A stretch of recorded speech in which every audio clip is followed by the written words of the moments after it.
Today in the news, do you still remember the convicted kidnap kingpin, Chukwudimeme Owamadike, also known as Evans? He says he's now repentant from criminal activities and now applying for mercy.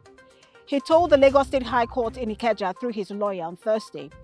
Mr. Evans' lawyer says, and I quote, "My client is now a repentant person. He was a young man consumed by crime, but he's now remorseful. Presently, he's a 200-level student of the National Open University. In fact, he made A1 in all his papers in NECO while in prison. All this was made possible through a scholarship given to him by the federal government." End quote.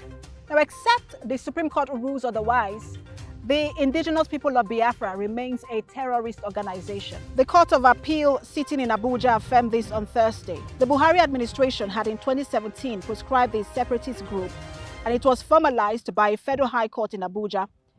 This was challenged by the group and was later nullified by a state high court in Enugu in October 2023. But the Court of Appeal, in a unanimous decision by a 3-member panel, affirmed the judgment of the federal high court in Abuja, which outlawed IPOB. It is better late than never. That's the story of the federal government and the designer of the national flag, Taiwo Akinkumi. The federal government has now donated 30 million naira to his family, months after it promised a befitting national burial. Speaking on behalf of the family, Akinwumi Akinkumi, one of the deceased sons, expressed gratitude to President Tinubu for the gesture. Pa Akinkumi, famous for his design of the Nigerian flag, died on 30th August 2023 at 87 after a brief illness.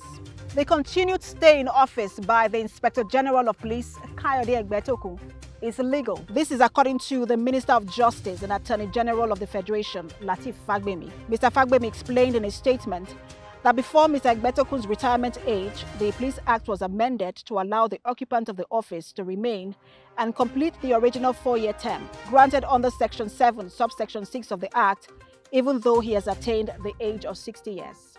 And now in sports, Arsenal have been charged by the Football Federation after players confronted referee Michael Oliver following Miles Lewis Skelly's controversial dismissal in the 1-0 win against Wolves. Oliver showed Lewis Skelly a straight red card in first half after the teenager fouled Matt Doherty, with the referee ruling it was serious foul play. The Gunners appealed against the decision and the 18-year-old's 3-match ban was overturned earlier this week. Arsenal now have until 3rd February to respond to the FA charge. And that's today in the news. I am Precious Amayu.